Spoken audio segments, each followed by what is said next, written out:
Hi, guys. There's no one here yet, so I'll wait a couple minutes before I get started. I always actually say this disclaimer before I do my Facebook Lives. I have a very cute little dog who also loves to say hi to people in the hallways. So if my dog starts barking, I will try to make him be quiet as fast as possible. So, as always, if you have a question that pops up, put it down below. I will either answer it on the live or I will go back through the comments and respond to everything later tonight and through the weekend. So, I'm really excited, very nervous as always, to be talking on the internet. So, tonight I am doing my Facebook Live on changes in training. And that could be whether you're someone who is just kind of starting their journey to health and fitness or getting back into being more active, or if you're a longtime competitive athlete that is looking to change things up. Maybe you have an injury, maybe you're feeling burnt out. I'm going to cover all of that the best that I can in a short amount of time. So I have my notes and I'm going to try to keep it concise. So I chose this topic because it's something that's been coming up a lot in member check-ins, at least for me. And I'm kind of going through a bit of a transition in my training.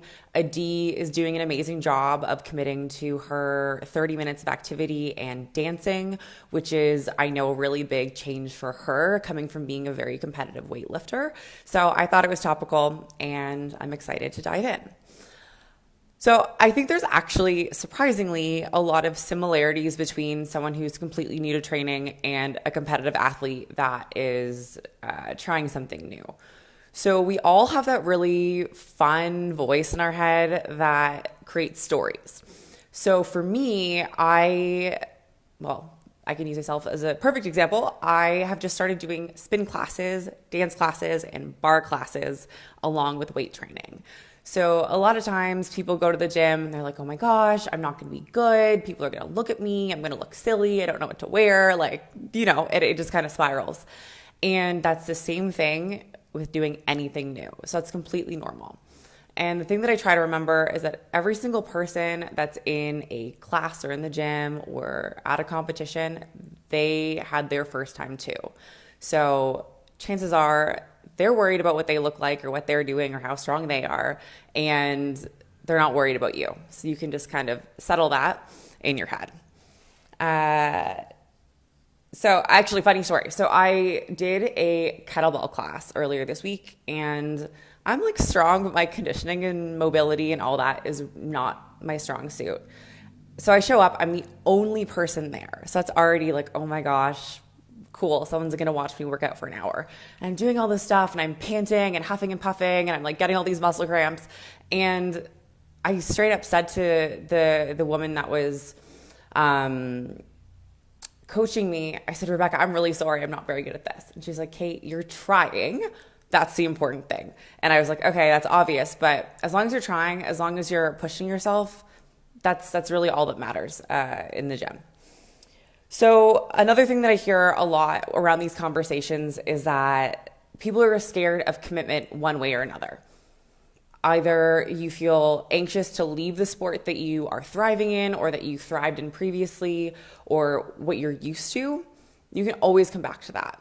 I'm taking a break from powerlifting. I've taken several breaks from powerlifting and I've competed after taking 6 months off of that type of training.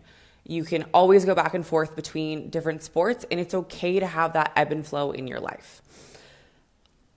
Also, maybe you don't like a new type of training. You can go and try a class and it's not the right fit, and that's okay. You're allowed to experiment and test out what types of movements feel good for you, what's fun, and what you feel fits into your schedule. Because sometimes you are injured, sometimes you just had a baby, you are getting a promotion in your job and you don't have enough time to spend 3 hours at the gym. That is okay.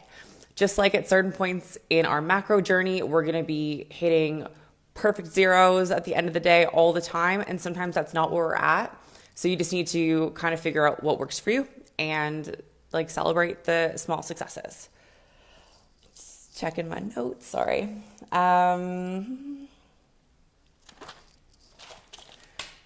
So, talking a little bit more about the mindset behind making this type of transition.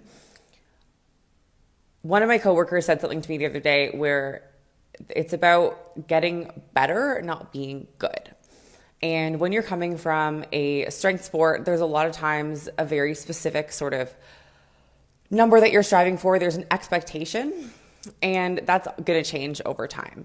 So when you're showing up to a class or if you're trying something new, you don't need to show up and expect that you're going to be awesome at something. And it's actually kind of nice when you are coming from a place where your sessions have a lot of intention and you like have a program number you want to hit, or you have a percentage in your mind that you feel like you should be hitting, to just go and move and enjoy moving and playing and like have fun with it. A lot of times when we are in the gym, either it's for like a very, very specific purpose, like training for a competition, or it might be I'm going to the gym because I don't like my body, I need to lose weight, more of a negative drive towards it. So start with what's fun. If you want to create a new habit, if you want to get into the gym more, if you're not enjoying your training, chances are you're probably not going to show up. So whether you want to take a group class or dance or go outside, there's tons of options. Choose what works for you and start there. And you can always build and change that over time. Nothing is fixed. I had a really good question before on my Facebook post about how to let go of the idea that like you're not fulfilling your job as an athlete, or that your identity is tied to being an athlete and you're failing yourself or not living up to that expectation. So first of all, I feel that. I think most of us have felt that before. So that's normal. And the way that I try to focus things is everything like serves a purpose and everything will teach you a lesson. So sometimes you might have an injury. Sometimes you might not want to go and squat heavy or snatch or whatever it is that is your sport. Everything is going to play into one another. So from a mindset perspective, if you're going through a hard time, like learning to, push yourself a little bit harder outside of your comfort zone, to stick with something, or to just kind of expand your mind in terms of what works for you, is a valuable thing to do as a person. That's going to be with work, relationships, friendships. You just have to kind of test things out and give yourself space to explore and be okay with that. On a more practical note, being a better athlete is going to come from being well-rounded. So as a strength athlete, you might think, okay, doing cardio, or if you want to do a spin class, that might be a waste of time, or that might be useless. So again, coming back to having fun and playing and enjoying yourself has value, but in terms of your actual sport, that's going to help your conditioning get better. So you're going to maybe do better for high volume sets, or your muscles might not fatigue as fast. Or if you're doing bodybuilding, instead of lifting heavy, that might help work the smaller muscles that aren't getting used. Perhaps you want to do yoga. That might help your mobility. It might decrease your stress levels. Everything fits together. And at some point, allowing yourself to experiment and become well-rounded beyond just your specific sport is going to help you out long term. I have some questions coming in.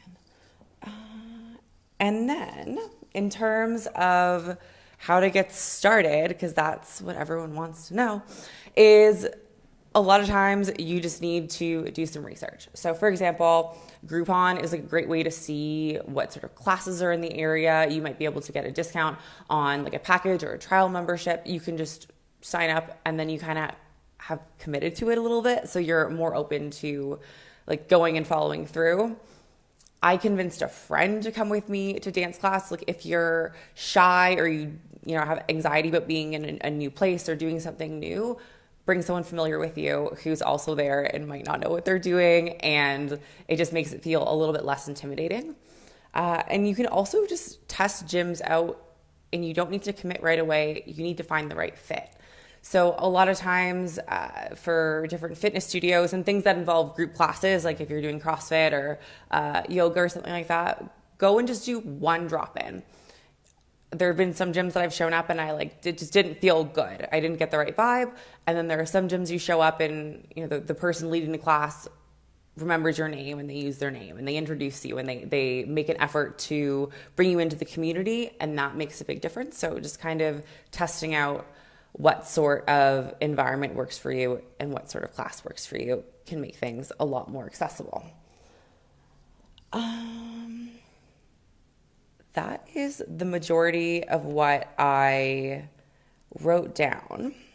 So if anyone has any questions, I can jump on those. But the biggest takeaway I sort of want to put out there is that a lot of the times the expectations that we have about what we should be doing in the gym and how we should be moving our body and the way that we should feel are things that are completely self-imposed. So if you're having those moments where you're like freaking out about getting started, or that you're not doing as well as you should be, or you're nervous, like get out of your head and like speak it to someone. Every single person has had a moment in their life where they're feeling anxious about doing something new, even if it's not related to athleticism or starting in the gym. And 99% of the time, people are going to be like, yeah, I know, but you just need to show up and do it. So that's the biggest takeaway that I kind of want to leave you guys with.